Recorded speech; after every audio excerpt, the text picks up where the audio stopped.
Hey guys, Practical Psychology here, and today I'm going to be teaching you some tips on how to be a great leader. So one of the biggest misconceptions about leadership is that it is something that is innate. Many people think that leaders are born this way and that they don't have to spend time and effort to develop their leadership capabilities. This cannot be any further from the truth. By implementing the 9 secrets of leadership into your life, you'll be able to develop your potential as a leader, earn more money in your career, and earn even more respect from your peers and be more fulfilled in your personal life. So here are 9 tips on how to be a better leader.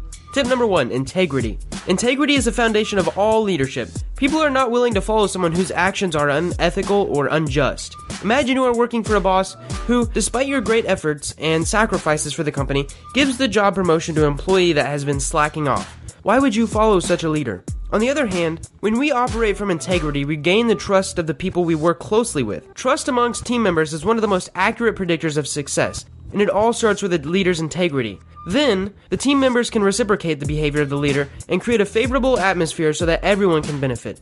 Tip number 2 is that actions speak louder than words. A great leader should lead by example and not delegate something to his followers not willing to do himself. During World War I, General George S. Patton led his troops by walking in front of the tanks despite the risk of being easily shot by the enemies. Martin Luther King Jr., Mahatma Gandhi were all great leaders who stood up and led by example. You are not a true leader if you are not brave enough to take the first leap. Practice doing 3 small things you are afraid of every day to get familiar with being uncomfortable, so when the time comes to take charge, you will have built the resilience and confidence abilities. Your friends or classmates will then see you as a powerful, gifted leader while you are enjoying the fruits of your labor. Tip number 3, be persuasive. The third secret to making people follow you as a leader is to become more persuasive.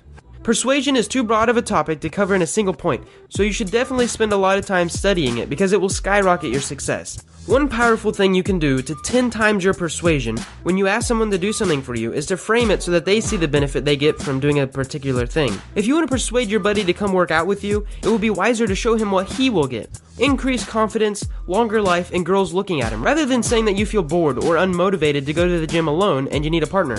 Tip number 4 is to make people feel important.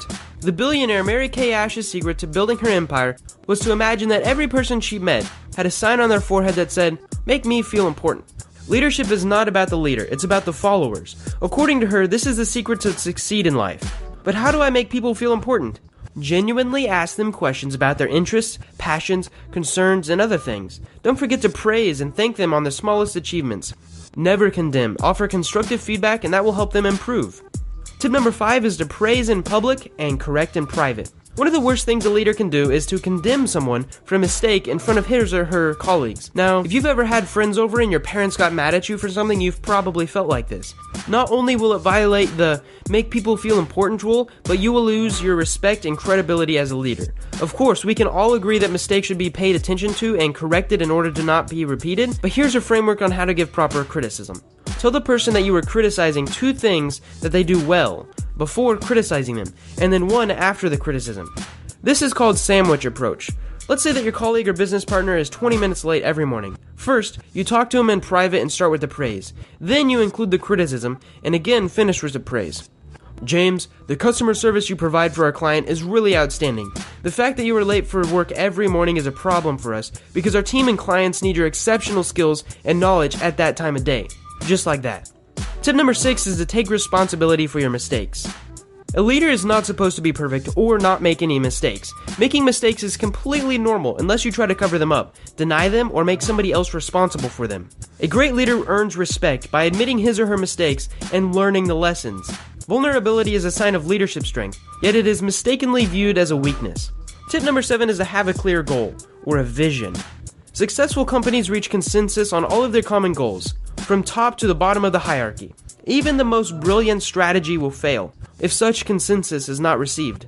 After you have set a clear, achievable, and yet at the same time challenging goal as a leader, and communicated them accordingly to all of your followers, you are bound to achieve them despite the adversity. Another tip to achieve goals, be it for yourself or the organization you are in, is to write them on paper. People with written goals are 51% more likely to achieve the goals than without. Yet, only 3 out of 100 adults actually write their goals down, according to a study in the UK. Tip number 8 is to be knowledgeable. Now this was the first tip in how to think like Dr. House. Being knowledgeable as a leader is crucial in order to feel confident and to gain the respect of your followers. Saying that you don't know how to do something or asking for advice is fine, but when this happens regularly, you start to lose your leadership credibility.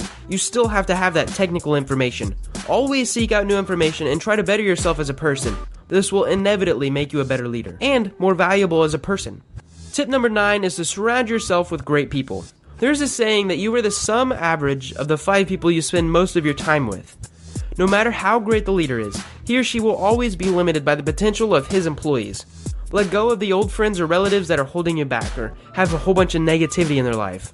It's okay to help them, but if they keep dragging you down, you should probably let them go.